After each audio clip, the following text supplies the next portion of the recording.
All right, everyone, we are back for the Spoiler Alert podcast. Dylan and Ty here with finally some movies to talk about. Sadly, I haven't seen any 2024 movies. Ty has seen two of them.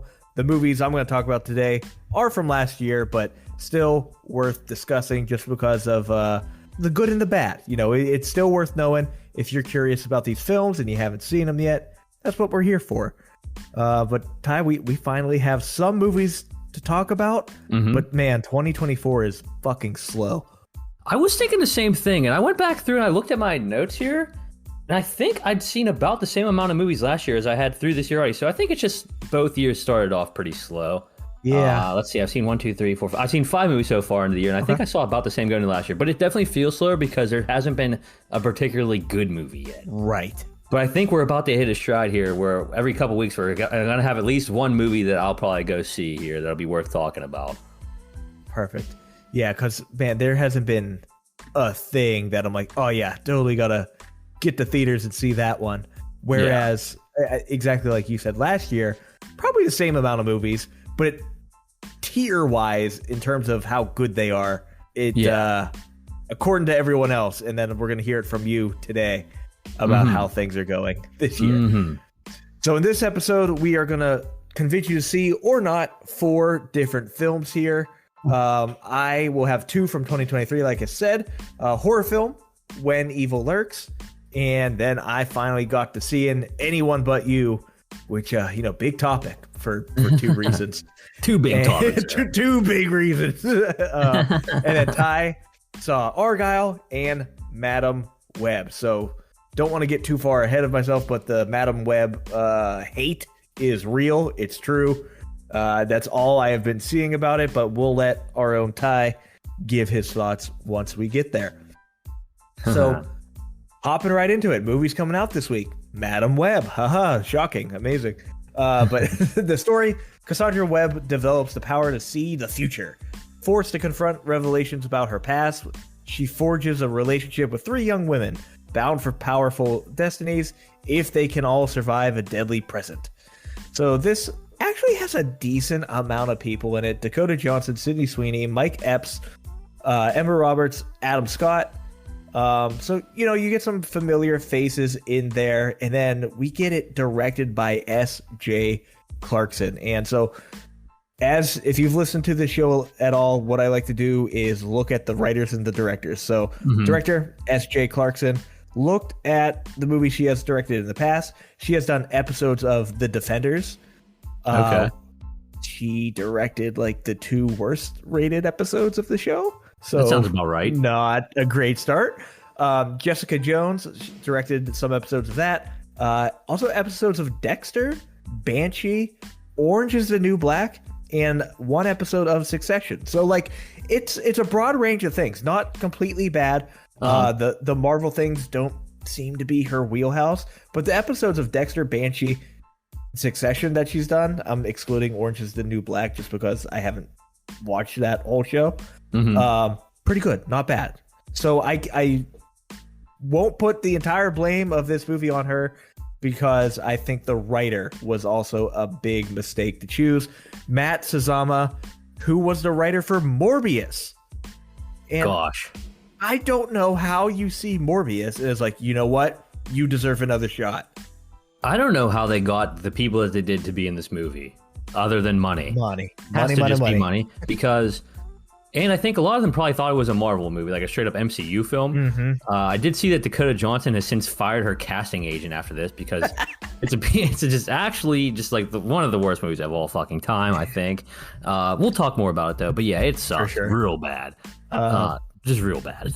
Other thing Matt Sazama has written, the newer Power Rangers, not like the reboot one that Netflix had on there, but like the actual Power Rangers movie. I think Bryan Cranston was in that somehow.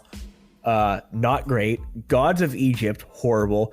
And then he has a Dracula Untold movie. And the note I have here, why does every bad director have a Dracula movie?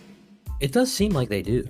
It's a very weird thing when you look into people's past and you have a Dracula movie, you should probably steer clear. I feel like it's just like an easy enough topic to tackle. They're like, oh, fuck it, let's do Dracula again. Yeah, vampires, Yeah. Look at Twilight. Look how well exactly. That, but yeah, that again, we'll jump into this fully later.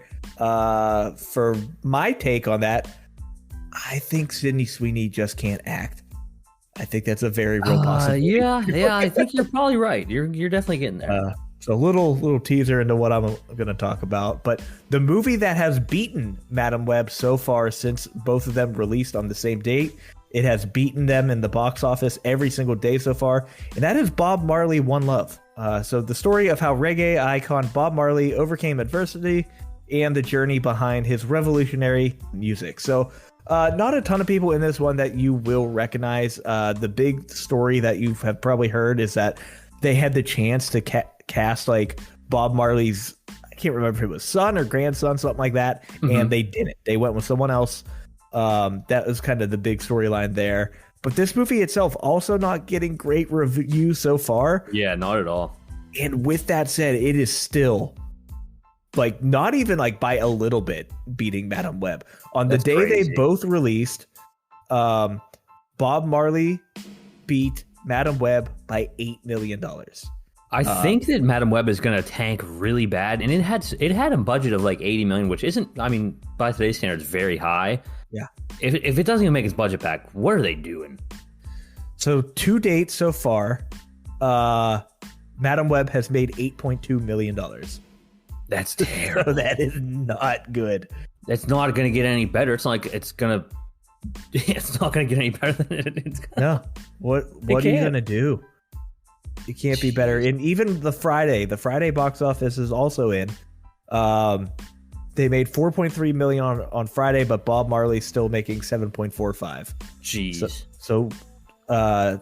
I'm sorry. The to date I gave you was from Thursday. The current to date is $12.5 million for Madam Web and $25.3 million for Bob Marley. But you know, even with it, I don't care that it's beating anything in the box office. I'm just not that interested, honestly.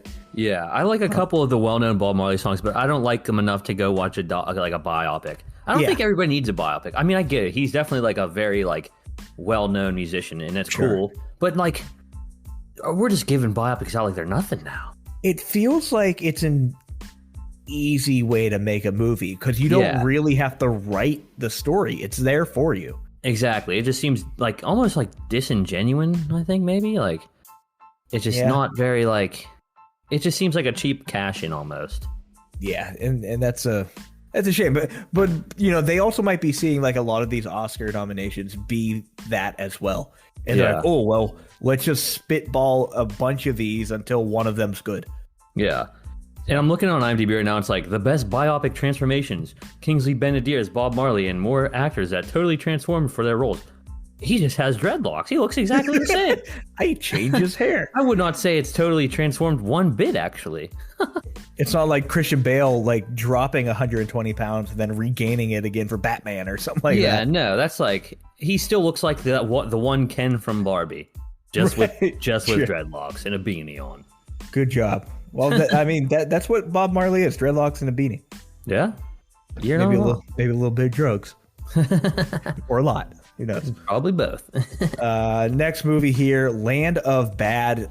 With the UFC fight coming up this weekend, well, today when we're recording, this is the only time I've seen trailers for this movie, and they are overloading it. I wouldn't be surprised, Ty, if like we're watching the pay-per-view and they're like, "Oh, sponsored by Land of Bad" or something. Yeah.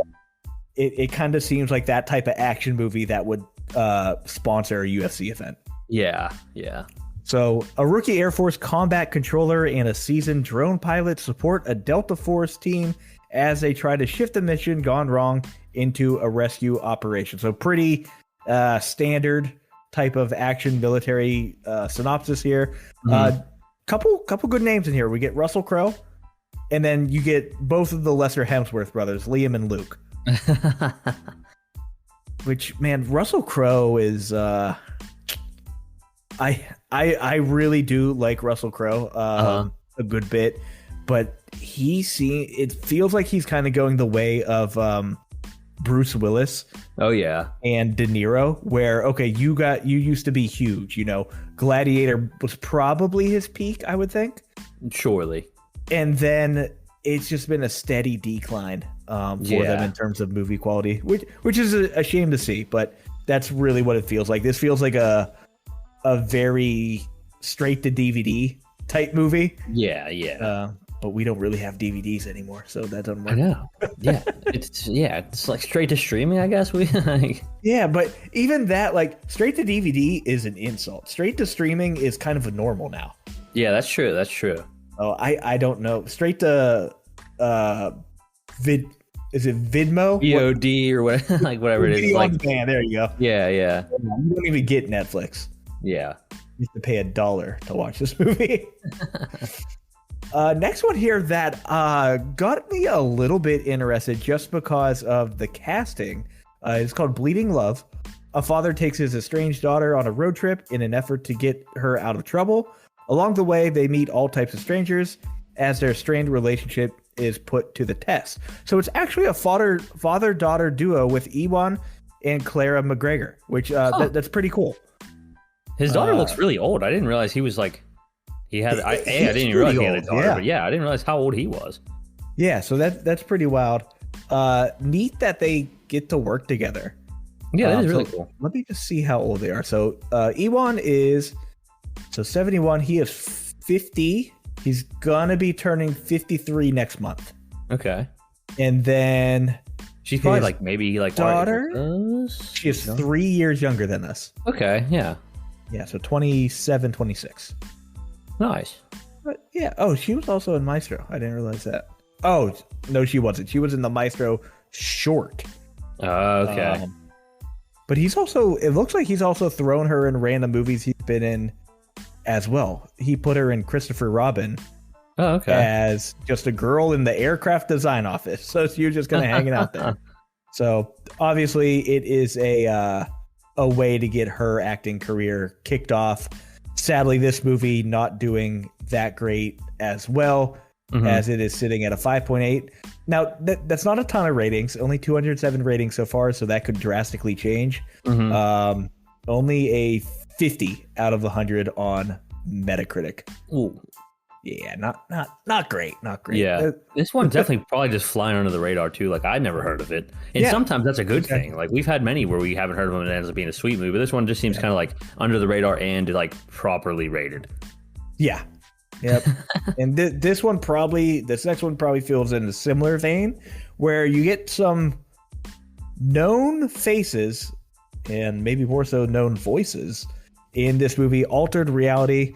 Oliver's life transforms when gifted a not yet existing miracle drug.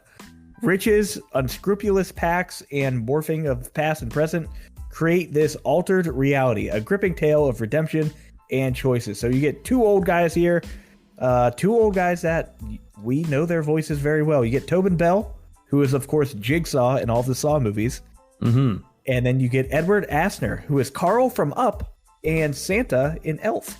Hey, I honestly didn't even know he was still alive. That's good to hear. He's still kicking. He's well, let's see how old he is. I'm pretty sure he's old. He is dead. He died? It says Edward Asner, 1929 to 2021. What the hell?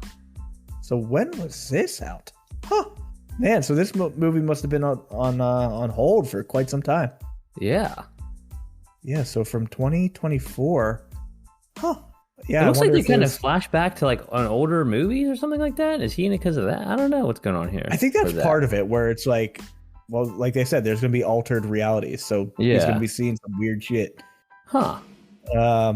Everything exists at once, past, present, and future. So it's what, everything, everywhere, all at once, but old people. Yeah, I'm curious why they sat on this so long, and that also makes me worry about it. Yeah, definitely. You know, if it's a good film, you're going to try to put that out as quick as possible.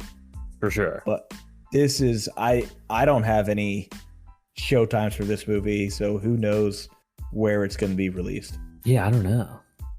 It does seem like a weird one. I'm curious to see what it's like, how they are going to be rating it whenever it does come out. Yeah. Yeah, exactly. It might get a little, a nice bump because he died. You know, be like, oh yeah, true that. That's a shame. Here's a undeserved rating. That happens. That happens too often. Yeah, exactly. But that is it for what's coming out this week. We got a little bit of news here. The biggest thing, though, of the week, though, has been Marvel finally released a Fantastic Four casting and release date. Yeah. So it's going to be out July 25th, 2025. In a picture they shared to social media, it was a cartoon, and the casting rumors were all spot on. So Pedro Pascal is Reed Richards. Yeah. He's just on a complete tear lately, Pedro Pascal. The Last of Us, The Mandalorian, Game of Thrones. And now this. We got Vanessa Kirby as Sue Storm. Joseph Quinn, who everybody knows as the old Hellfire Club guy from Game of Thrones, Eddie Munster, whatever I think is his name. And then Eben Moss Barack, I don't even know, I think that's how you say his last name. He's going to be the Thing. So John Krasinski, who starred as Reed Richards in Doctor Strange in the Multiverse of Madness, is not going to be reprising his role as Mr. Fantastic. The movie's allegedly going to take place in 1963 because in the cartoon that they put out, you can see a Time magazine that they're reading, and it's from like right around that era. Interesting. Is 63 when Stan Lee wrote it? That's a really good question. But I will look that up. I'm not sure actually. It probably is somewhere close to there. If I had to guess. He was old. Yeah. 61. Oh well, there you go. But so yeah, they're apparently eyeing Javier Bardem to be Galactus in the film, and they're searching for someone to play the Silver Surfer. So hopefully they've taken their time on this one and they're dialing it in. Apparently Marvel wants to focus more on their existing IPs instead of trying to put out a bunch of crap now. So hopefully Deadpool 3, which we got the trailer for during the Super Bowl, and this will get them back on track instead of all the lame shit we've been watching for probably the last couple of years now. I was when I brought up the first issue of the Fantastic Four, the original artist was Jack Kirby. So I'm like, wait a minute. Oh, wow. Is he related to Full Vanessa circle. Kirby? He is not. Okay. All right. So that would have been cool. That would have been really cool, but they are not. Next up here, we have the Saw 11 director. So Saw 10 filmmaker Kevin Gruert is returning to direct the next installment. So that's cool. We both really like Saw X, so it seems like the logical choice to just have him go ahead and do the next one. In addition to Saw 10, he also directed Saw 6 in 2009 and the final chapter in 2010. Yeah. So, like we said before, this new one's coming out September 27th, 2024. And like we said when we did review it, this was one of the better ones in the entire franchise. So having him as a director definitely going to help. So I'm sure, we'll definitely be covering that whenever it comes out for sure. So I appreciate that it's him. Because while his role in these movies has grown over time, he's been involved with every single film since the first one, except what was the one with Chris Rock? That was the only one he was not a part of, which is the worst one. So there you go. Yeah. So they know what they're doing here. They're bringing back in people that actually like the franchise and have done well so far for them. Speaking of new directors, we're going to get a new Jurassic World movie, and it's going to be directed by David Leitch. So he's also directed Atomic Blonde, Deadpool 2, Hobbs and Shaw, and Bullet Train, which we both really liked. And he's also directing the upcoming movie The Fall Guy with Ryan Gosling. And Universal's apparently really high on that movie, so I'm not surprised that they brought him in to direct the next Jurassic World movie. So not a bad resume there for him. The new movie is going to be a completely fresh take on the Jurassic era, with Jurassic World cast members Chris Pratt and Bryce Dallas Howard not expected to return.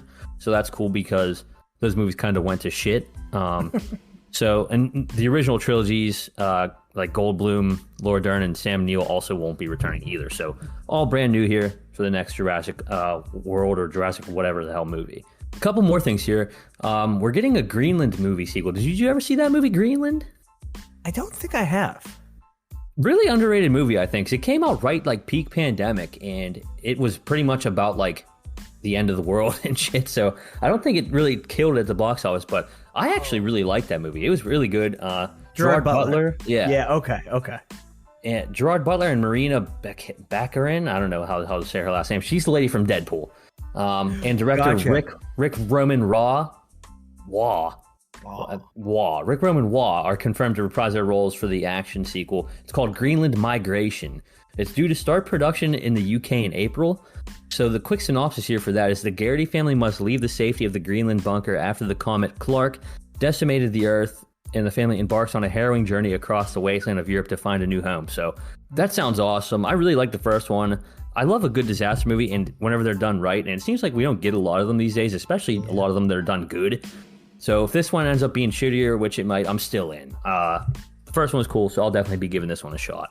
Yeah, I'm gonna add that one to my list now. It is on Max, so that's. I was gonna say it should be on HBO Max. Yeah, definitely. It's. I think it's probably a pretty quick watch too. It's probably maybe like hour and a half. Hour 59. Okay, so a little bit longer, but yeah, it's actually really good. Sweet. I like that one quite a bit. So, and then now we have the first reactions to Dune 2. Go. So the first reactions to Denis Villeneuve's sequel say the film's even better than the first one and one of the best sci-fi films of a generation. So the film was originally set to be released in November 2023, but because of the actors' strike, they decided to push it back to March this year so that the cast can all promote it. You know, Austin Butler, Zendaya, Florence Pugh, Timothée Chalamet, all of them. Film's being eyed as a box office savior after an alarmingly slow winter at the movie theaters. So we've seen that. There hasn't been a lot of good shit to watch, let alone anything making money. So the sequel's release is the first of many anticipated films to be released in March. Just a couple others coming up here. Kung Fu Panda 4, which no, but sure. Ghostbusters Frozen Empire and Godzilla Kong The New Empire. So everybody's looking for these movies to really start juicing up the box office again. The only one out of those ones I even want to see are probably Godzilla and Kong.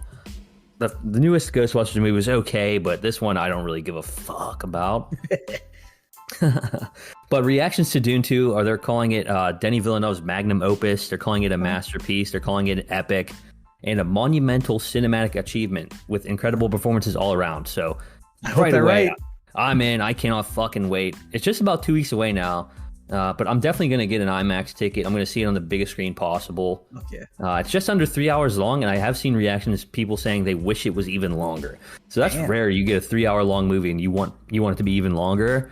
So as far as I'm concerned, this is already a contender for the best movie of the year, and it's only February. So potential 10 out of 10 alert here. But then that's it though. Really excited for Dune. Couple weeks. I gotta rewatch the first one. I do gotta rewatch the first one too. I kind of remember it, but I definitely need to rewatch and have it fresh in the mind before Dune 2. For sure. Awesome. Yeah, and that's been, pushed back. So hopefully that does some good for it. Yeah, I think it's gonna be big. Yeah, absolutely. I mean, from the preview we put out at the beginning of the year for movies that are coming out, this probably has to be the biggest, right? I think so. Yeah, definitely one of the most anticipated movies of the year, I think. Yeah, if we look, let's look here. All right, so going back, Dune Part 2 for sure. Deadpool 3, Gladiator 2. I'm worried about that, but I'm excited for it as well. Mm-hmm. But there's none that are really like as huge as Dune Part 2 is going to be. Maybe the second Joker, but even that, I don't think so. Yeah, I don't think so either. Well, awesome. I will jump into the Convince Me to See or Not segment of the show, and we're going to kick it off with Anyone But You. So, we were excited for this movie, Ty. We were. We thought it had a chance to be good. We did. All of the TikToks of like, going to see Anyone But You, and I'm buying the new Dune 2 popcorn bucket. Ha ha ha ha. You know why. And then all of the other TikToks of the girls like, and anytime Sydney Sweeney's on screen during Anyone But You, and it's like them covering their boyfriend's or husband's eyes, and we were lied to, Ty. We were absolutely lied to. It was all a scam. It was all advertisement for the film. Even myself was fooled, and I relayed that on to all of the listeners because when I brought it up, when it was coming out, I saw female nudity. I saw female frontal nudity. I see female rear nudity, all in the tags. And I'm like, let's go. That we all know what that means. It wasn't her. There is another girl in the movie that is naked pretty much every time they put her on screen.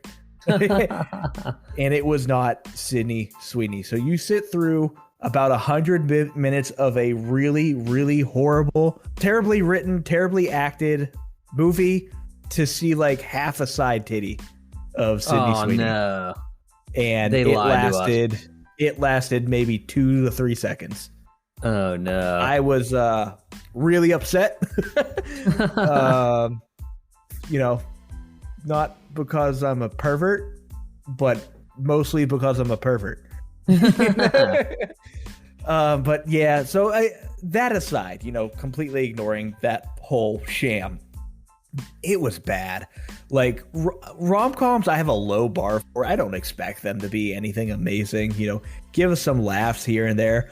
I think I laughed like one big time, if that. The writing was just piss poor.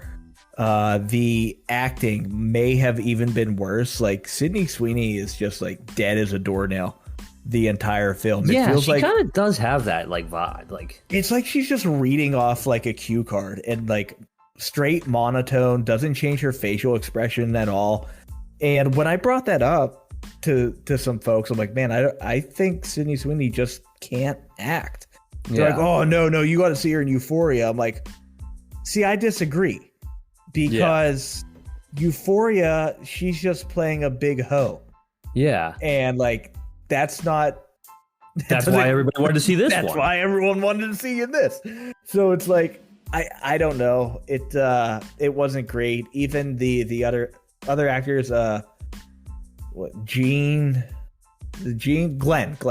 Powell. Yeah. Guy with the debatably most punchable face of all time. Yeah, I'm with you there. Face. And sadly, he probably was the best actor in this. He's not bad. I mean, he's really he probably is the best actor out of like the bunch for sure. He's just annoying.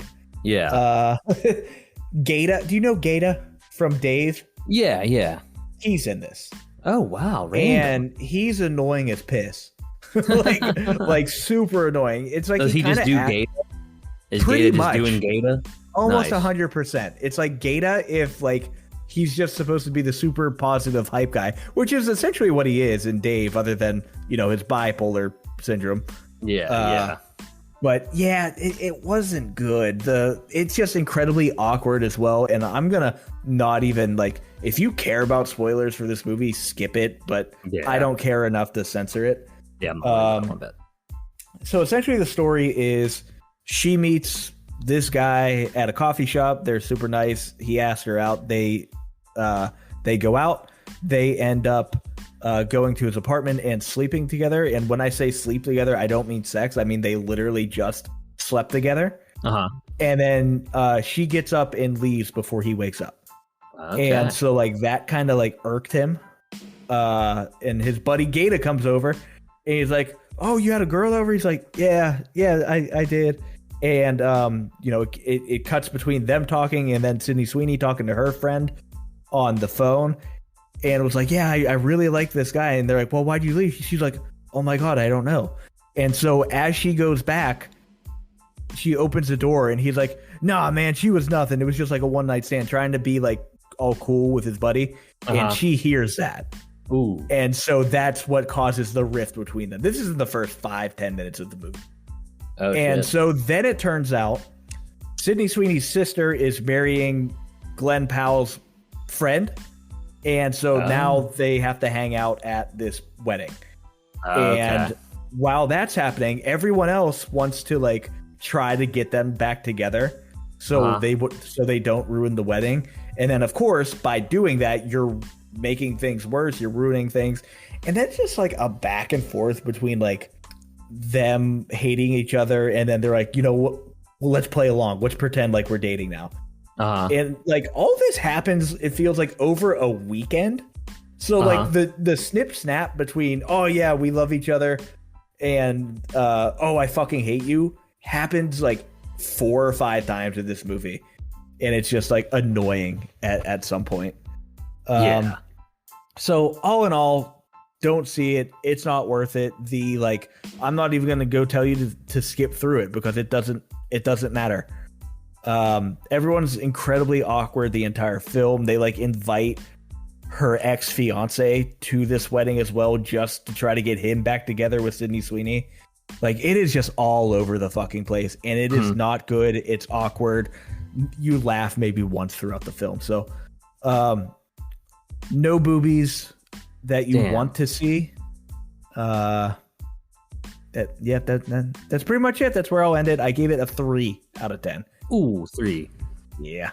So is it pretty much just predictable? Do they fall in love at the end? They do date at the end or some Of course, shit? yeah. Of course, had to be, yeah. He does this whole big scheme where, so there's a part where they fall off a boat in the middle of the movie and they have to be rescued. And you know what's dumb as shit and didn't make any sense? And funny enough, they called it out in the movie because they know it's stupid. And maybe it's true. I don't know. They got rescued by a helicopter that like dropped down a ladder that they had to hang on to instead of just a boat coming up to the buoy they were sitting on. Dumb as fuck. So at the end, she like leaves the wedding and wants to go cry out in Australia on her own. So he like jumps into the ocean and pretends to be drowning. So the helicopter will pick him up and go look for her. Oh my gosh! I'm like, fuck you! Like That's so dramatic. Dumb. It was very dumb. So that sounds so dumb. Incredibly predictable. For a rom-com, like I watched it with Sophie. She didn't even like it. Wow. So there you go. That's all you need to know right there. If even the significant others don't approve of it, probably a bad rom-com. Like we were both excited for it for different reasons. Right. But we ended up on the same page at the end, like, that wasn't worth it. Damn. Well, that saves me a watch. Yeah. Hopefully. Well, I feel like I'm late to the party. I feel like a lot of people already saw it. Yeah, definitely. And with that said, why is no one bringing this up? Right. Why is everyone letting everyone else fall for it? Yeah. So I want to be the voice of reason here. I don't want to lie to anyone. It was garbage. There we go. You heard it here, folks. You're welcome. So I'll go ahead and jump in then from there. I'll start with Argyle. Okay. So, I didn't have high expectations for this one. I just wanted to be entertained. Like I say a lot, I just want to be entertained, and I don't want to be cringed out and just lame corniness and shit. Some of that does happen, and some of that doesn't.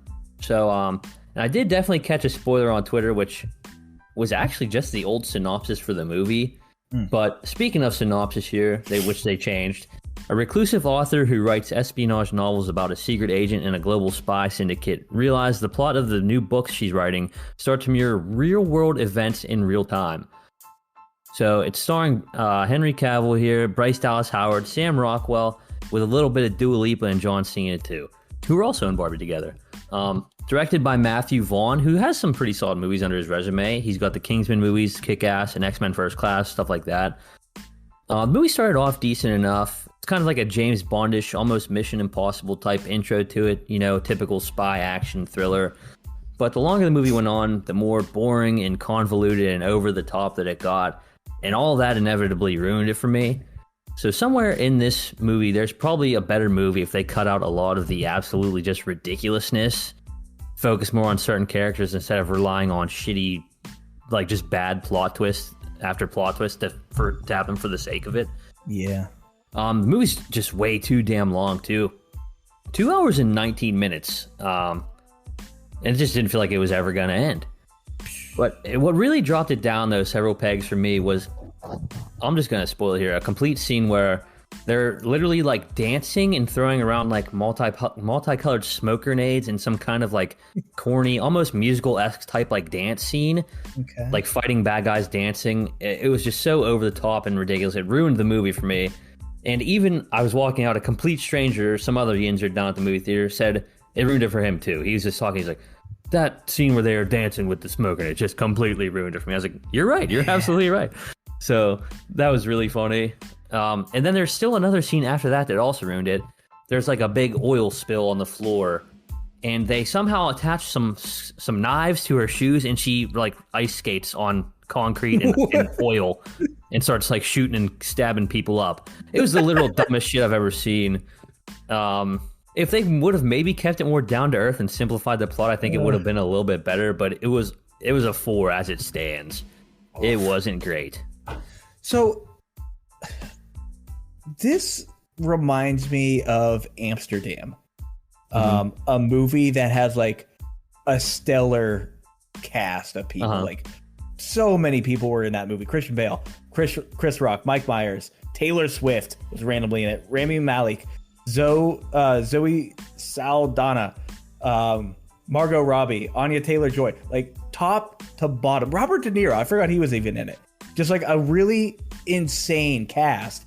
And this felt the same way to me. Like they have a insane amount of people in here that you're like, man, that's a lot of decent people. You know, Henry Cavill, Bryce Dallas Howard, John Cena is randomly in it for Dua Lipa. Like, I think he's in the movie for maybe 3 minutes total. Probably even less than that. Amazing. Like, it's like they want to get these names in here. Yeah. And they don't even mean Henry anything. Cavill is only in the movie for maybe all of 5 minutes. What? So same with Dua Lipa. Yeah, Dua Lipa's in it for maybe just as about the same as John Cena. So they definitely want you to, they want you to think that you're going to have this crazy movie with all these people and stuff, but really it's just Bryce Dallas Howard and Sam Rockwell the whole time with a little bit of Henry Cavill sprinkled in, a little bit of John Cena, a little bit of Dua Lipa, and then even a little bit of Samuel L. Jackson. Like that's just absurd to me because Henry Cavill is the number one listed here on the cast. Yeah. Yeah, whenever you're top build, you expect to have quite a bit of screen time there, but he's really hardly in the movie. Wow. Yeah, it was kind of like a bummer. I didn't have high hopes for it, like I said, but even then, it was still just kind of just lame. So, you know, other than kind of the lame, like stupid scenes that you described there, like, was the story salvageable or was it just like too convoluted to matter? I feel like it could have been salvageable if they reduced the amount of just like unnecessary like plot twists. Yeah. So it just like, and they kept doing it. They would twist it one way and then twist it again. You're just like, what the hell? And then at the end, it ends with like almost like a sequel bait. So oh no, there might be an Argyle too. Great. So and then I got to ask probably the question everyone's wondering: what's up with the cat? The cat is just a cat that she has. It's. I thought the cat was gonna. It's just literally like her cat. But like, a quick little spoiler here. It's not really like it matters. So like, she has amnesia or whatever. Okay. So before the amnesia, she hates fucking cats. But now after the amnesia, she's a big cat lover. So that's kind of like the whole thing is like, oh, she hates cats, but she actually really has this cat and likes it. Great. So I'm glad I did see something before. It was like, I heard that Argyle is all about the cat. The cat is actually... It's like, right. I'm glad it wasn't like something all about the cat. Like, that would have been terrible. That would have made the movie somehow even worse. The cat was the spy all along. Exactly, you know, like something ridiculous like that. But it was just there. Oh my god. Yeah. Okay. I'm not a cat guy anyway. Fuck that cat. Yeah, fuck cats in general. Yeah. Oh yeah, Bryan Cranston's in this movie. I forgot about that too. Bryan Cranston's in this movie for quite a bit. That was kind of like weird and annoying too, how they had that set up. Weird. It's like, oh, everyone's a cameo. No one's actually part of this movie. Yeah, very weird. Very weird movie. Not great. You gave it a 3, you said? I think a 4. 4? Okay. Yeah. Damn. Yeah, because this was probably one of the movies I like at least glanced at. Mm-hmm. I'm like, all right, that seems like something. I like pretty much everyone who's listed here. Yeah. You know, pretty happy we saw that commercial for fucking a year, it felt like. Just they would play that commercial everywhere. So yeah, not worth it. Oof. Maybe catch it on streaming if you want to, just to see how stupid and over the top it was. Yeah, I think I got to see the ice skating scene. That sounds like something out of like Michael Scott's movie in The Office. You know, it was truly so stupid. All right. But not as stupid as what I'll talk about later. Oh, no. Okay. All right. It can get worse. It can get worse. All right. Well, before it gets worse, I'm going to make things better. Okay. I'm going to convince you to see When Evil Lurks. All right. And also, I should start off with, like, I forgot the name of this movie, like, at least 10 times. Yeah. Because I'm like, is it When Evil Lurks? Is it Where Evil Lurks? Is it Does Evil Lurk? Like, I could not figure it out. And even when I was writing this note, you know, about an hour ago, I had to question myself again and look it up. because I don't know why it just is not sticking with me. But either way, when Evil Lurks came out last year, it is a Spanish movie. I forget the actual country. Let me grab that real quick. I don't want to. Argentina. Argentina, okay. So this takes place in Argentina, written by Argentinians. I'm assuming is how you would say that. Yeah, I think so. So Argentinian? Is that a thing? I like that word better. I like that better. I don't know why. I feel like I've heard of that, but for whatever reason. Oh wait, isn't it because? Never mind. It doesn't matter. I honestly don't know. So either way, the reason I am bringing up that it is a foreign film is not so much that like, oh, look how they can make movies too. It is more about they have the balls to do some wild shit in horror movies that you do not see in American horror films. They really do, yeah. I'll get into that in a little bit more detail because I don't want to fully spoil this one because it is a movie that is absolutely worth watching. Hell yeah. I might watch it after we're done. Hell yeah. Please do. It is streaming in places. It is also I didn't realize it was a Shudder original. Oh, okay. So that's a fun fact there because normally Shudder kind of has a little lower films, but this was not that. This was great. It was lower budget, so I will also say that lower budget movie. So like the CGI and the effects aren't great by any means, but the story, the shock value of what happens in this movie overcomes any of that. It is really cool. So essentially the story is it takes place in a universe where demons are known to be a real thing. Okay. And so it is actually pretty confusing at the beginning because you don't really pick up on that right away. Until they start to get a little bit deeper into what's happening, you realize, oh, okay, everyone kind of knows that these demons, evil spirits, whatever, are a real thing. And that's why the main characters in this movie, the two brothers, they live in such like a remote kind of town village, is because the demons stay in more populated areas. Okay. So the movie starts out, this isn't a spoiler, this is in the trailer, this is in the synopsis. There is a home on kind of the same property that these brothers live on that has someone who is, we'll call him infected, and it's not infected like a zombie. It's almost like he is oh shit, what's it called? His body's like taken over by this demon, devil, whatever you want to call it. And so what happens is there is a process where they have to call the police, who calls the government, and they come and get rid of the demon essentially. Because what you can't do, what the people are told not to do, is to kill the demons themselves. Okay. Especially with a gun. Oh shit. Don't really know why the gun's a problem, but you can't kill them with a gun. Something about gunpowder or some shit. But if you do, it essentially releases the demon to be free and fuck everyone up. So there is a guy, he's kind of like the property owner, and he ends up killing this infected dude.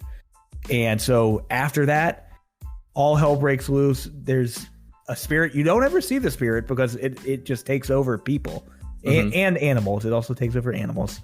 And it kills is what I will say. It will make people die. It will kill the host of who it's taking over. And what I will say here, and probably is where I will tail off and kind of end it, is this movie is brutal. And when I say going back to like, these people had balls making this movie.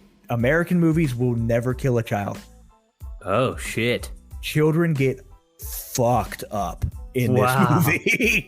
And like, that's not a spoiler because there's a lot of children So you don't know which ones it's gonna be. But good God, like there's one scene. The scene is actually in the trailer, so do not watch the trailer. I was gonna say the trailer's playing right now on IMDb. I'm not gonna watch it. Yeah, do not watch it because I'm not gonna look at any pictures.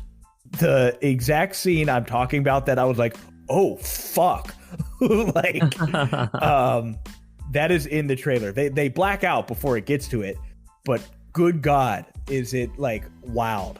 So that's what I really respect and appreciate about this film. CGI is not good, effects aren't good, but the story itself and their willingness to do things that other horror movies won't is really what made me respect this movie. Sometimes that makes it better too whenever the CGI and the effects aren't even that great. It's like it's like it keeps it like grounded a little bit. Yeah, and nothing in the movie is really over the top. Yeah. Trying to think. Yeah, nothing insane happens. It's just kind of like the gore can be like a little like, oh, that's pretty fake. But almost in kind of the way that like the Terrifier is, where it you know it's fake because how over the top it. Yeah. But yes, that's where I'm going to end it. I really want to talk about this movie more, but I don't want to spoil anything for you or anyone that's listening. Just give it a watch. It's pretty short, an hour, 39 minutes. That's perfect. And even I'm giving it high praise and everything, but I landed at a 7 out of 10. Okay. For a few reasons that don't really need to be brought up, but yeah. When it takes off, it takes off. And like early on, I wasn't really into it, but once things get wild, I was glued to my screen. Hell yeah, that rules. I'm convinced. I don't even have any more to ask because I'm gonna probably just watch it right after we pod. Yeah. Before the UFC fight, so that'll be perfect. I'm excited to watch that now. It's been on the list. I've seen it. I have almost watched it a couple times, but I'm definitely gonna do that now. Yeah, same cool. Here. And I wish I did watch it sooner because it would have been brought up as runner-up for horror right behind Saw X for me. Hell yeah. I was going to say, how does it compare to like a Saw X on as far as like the gore and all that goes? Gore-wise, actually, you know what? Gore-wise, it probably is on par with Saw X.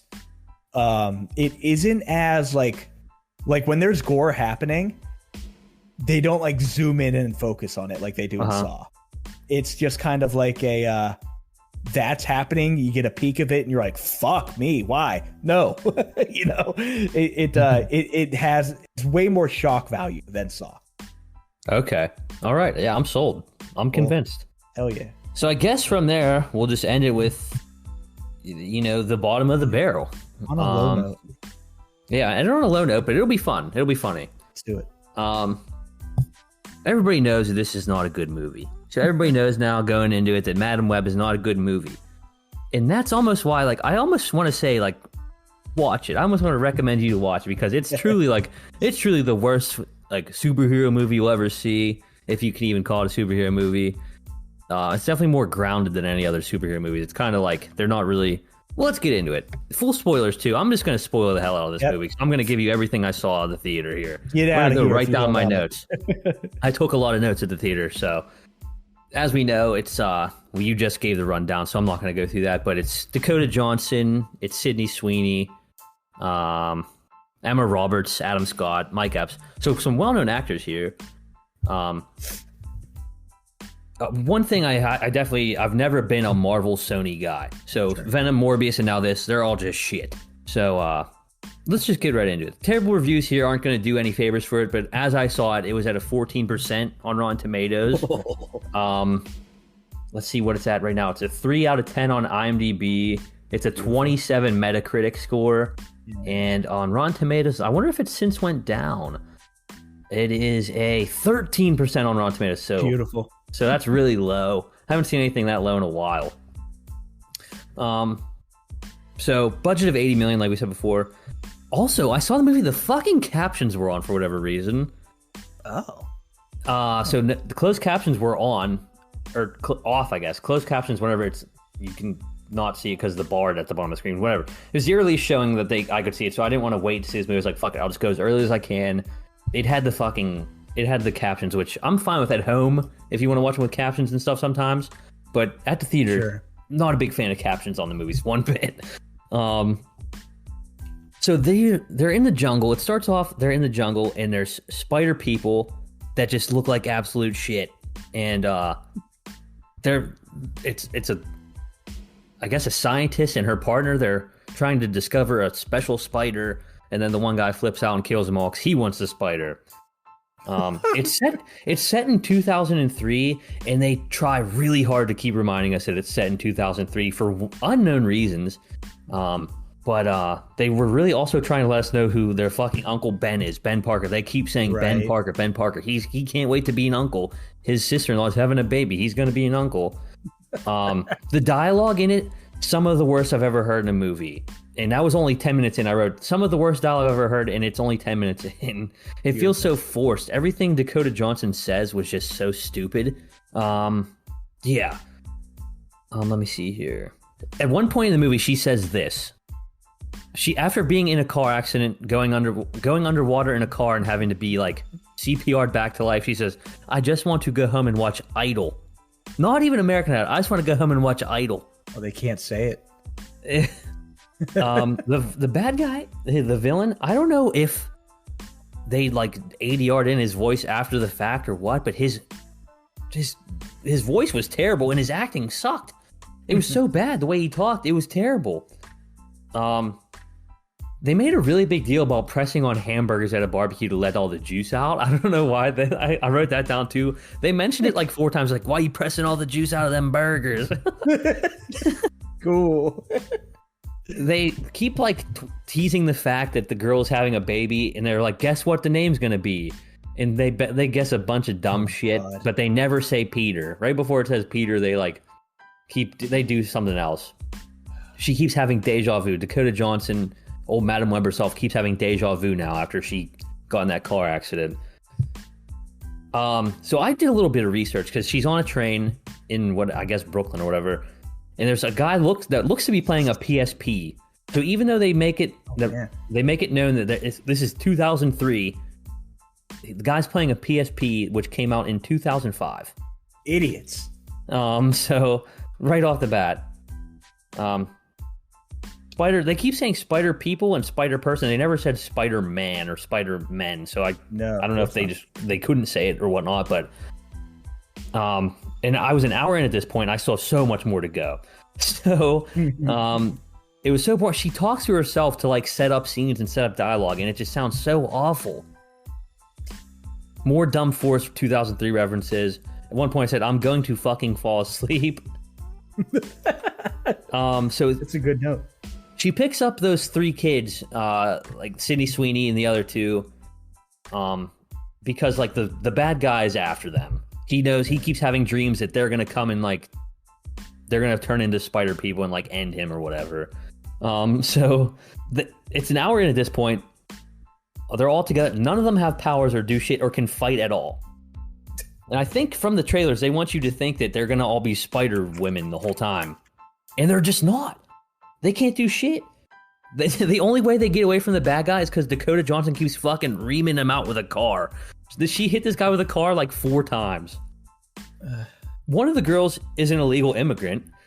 The other 2 don't have any parents or whatever. The one girl's her dad just got deported. She's like, I don't even exist. I'm an illegal immigrant. That's like a literal line of the movie.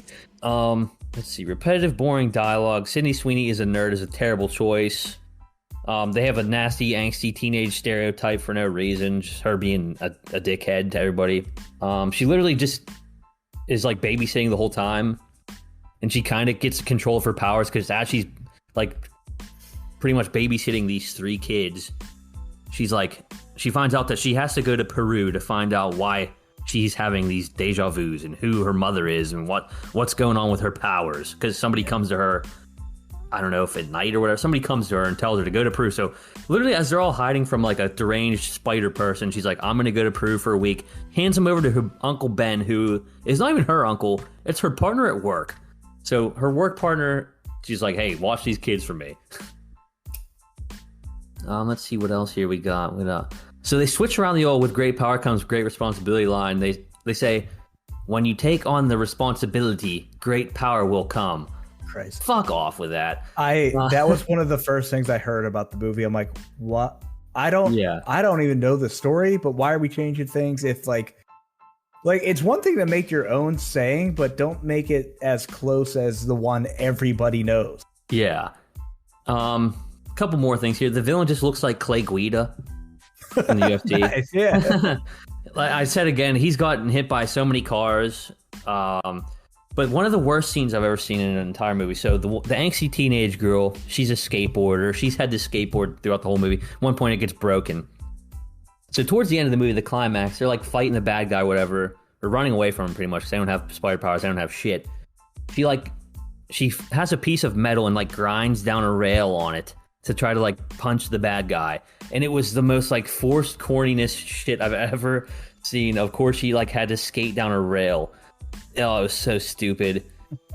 Dakota Johnson just keeps getting fucked up the entire movie too. Like she's like Madam Web. She's not even good at fighting. She's not good at anything. She literally died twice in the movie and had to be CPR'd back to life in the very beginning of the movie. And at the end, she gets CPR'd again. So like she falls into the water and like shit lands on her and like there's like fireworks going off into the water like at her face. So it turns out she gets fucking blinded and paralyzed from that. She's in a wheelchair with like these crazy ridiculous shades on at the end, pretty much like a Professor X type deal. And now she's just like an all-seeing like foster mother to these 3 girls. She's like all telepathic and shit. Let me see what else here. So they just the whole time they don't have any powers until I don't even know if they get powers at the end. She gets powers because she's always had them, but I never knew that like Madame Web or whatever is just like an old lady that is like blind and shit. But yeah, I had no idea. Yeah, like I'm trying to find pictures of the glasses she wears at the end of the movie in the wheelchair she's in because it looks so fucking stupid. It was seriously so dumb that yeah, that's it. That's Madame Web. Amazing. So like, what did the spider? So the spider just killed her, and then she can see the future? So she kind of has her mom was bitten by the spider. They tried to save her mother's life. She died that's it. I forgot to mention this. Her mother had her in the forest, and they tried to save her life by having the spider bite her. So she has the baby, and the baby's born with spider powers. Can see the fucking future, whatever. Can put herself in a cold place all at once. So it's like not actually Spidey sense in the sense that she's reacting to things. She can see the future. She can see like 10 minutes into the future or something like that. It's so dumb. And Sydney Sweeney and all them, they show them in the suits and stuff like in the future. They don't ever end up with powers. They're just all nerdy fucking teenagers. Cool. Yeah. Oh man. Let me see. What did I end up giving this? I gave it a 1. Oh man. 1.5. 1.5. 1.5. Yeah, but it's almost like it's in the category of so bad that it's good. Okay. Not even good though, but like laughably funny, like just at how terrible it is. Sure. Dakota Johnson still hasn't even seen the movie. She says she might watch it someday. Fired her casting director. It's like, you gotta know this is a terrible movie. She absolutely knows. I think I saw like a bunch of TikToks of her just like kind of shitting on it, like how she knew it was garbage. But I've never heard of someone like immediately after a movie firing her casting director. That like good for her, actually. You know, I respect that she understands that it's a bad movie, and it's not like, I don't know, people in the newer Star Wars that like the movies are garbage, but they're like, no, everyone a bigot for whatever reason. It's like she at least understands, hey, this was dog shit, but she probably got paid. Had to have. There's just so many stupid scenes. Like at the one point, she's teaching them how to do CPR, and of course, at the end, all 3 girls have to do CPR on her to like revive her. It was just so stupid. Why is I mean, it sounds like they were just trying to reference and nostalgia hit everyone with like, oh, here he is. It's Ben Parker, and I don't know why they went. Related being set in 2003 and shit. I'm thinking they were trying to make it seem like the girl that she's having the baby is gonna be like Peter Parker, like the Peter Parker that we know, but they couldn't like actually do that, so they were just like teasing the fact that maybe that was it. Because I think, well, when did Tom Holland's first Spider-Man came? Because like maybe when he's 2003 is when he's born. Yeah, that's what they did. They try to make it so that it lines up, but I'm not sure if it. Okay. I'm not sure if that's going to be like how they're trying to do it or not. Here, or I guess it wouldn't even be Spider-Man. It would be Civil War. He was in that first. So Captain America: Civil War came out in 2016, but do we know what date that actually happened?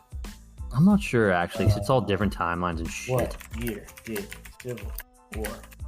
Well, I can't just put war now. Captain America. Civil War. Otherwise, it's just going to show me the real Civil War. It took place. What year? God damn it. Take place. Just give me an answer. Okay, 1991 was when Bucky Barnes leaves Hydra. How to watch? You know what? Oh wait, no. Here we go. Here we go. Civil War. Captain America: Civil War. That was the scene in 91. Civil War. Okay, no, it does take place in 26. So in 2003, he would have been 13, which I don't think that's how. Okay, I don't know. They fucked that up too somehow. I'm trying to make connections. I'm trying to help. It's not working. No, yeah, nothing worse. I sent you a picture of like what they kind of like think she's gonna look like at the end, like. But before this, she literally sits in a wheelchair and has like these goofy fucking like glasses on that they haven't put a picture of it online yet. But once they do, it'll be really like meme to death and funny as hell. Dude, is she just fucking Daredevil? What is this? Kinda, yeah. Like, God. None of them ever like have powers or anything during the movie. They pretty much just like run away from the bad guy and end up. I mean, kind of getting fucked up and losing. I mean, they kill the guy at the end, but they like. Get their asses beat, and then they all live together. She's like a foster mother to these fucking girls. It's dumb. So, and this is probably me just not knowing. Okay, well, now I know. I was about to ask, I'm like, so she isn't Spider-Woman? No. Apparently Spider-Woman is supposed to be Sydney Sweeney. Jessica Drew is her name, her real name. Is that her in the movie? Let me see here. It sounds about right. Madam Web. Sydney Sweeney plays. I can't even remember their names. I think her name was. Her name was Julia Cornwall. Okay, so that's not even her. No. Who the fuck's Julia? Is Julia Cornwall anyone? Might not be. See if she's even in a comic. No. Oh, hold up. So okay, man, I hate shit like that. So there's Julia Cornwall, who is apparently actually Julia Carpenter, who becomes the second Spider-Woman. Okay. Wait, what the fuck? So she starts as the second Spider-Woman, then becomes the second Arachnine, and then she becomes the second Madam Web. It's all really dumb shit. Like, who wrote this? Shouldn't have even been made. I don't even know who cares. Who's even like what? Just so stupid. Oh my god. Yeah. Cool. What a bad movie. So the spiders that they found at the beginning of the movie are not the super genetic spiders that made Spider-Man. No, like they don't have webs or anything. Oh, maybe Sydney Sweeney does eventually, but they don't shoot webs like Peter Parker or anything like that. Like the villain can only just like stick to walls and shit and like jump really far. Yeah. Oh man, Ty, I'm sorry you had to watch that. It was worth it though. It was worth it because it was funny as hell almost. Like it was like for the pod. Yeah, for the pod, it was worth it.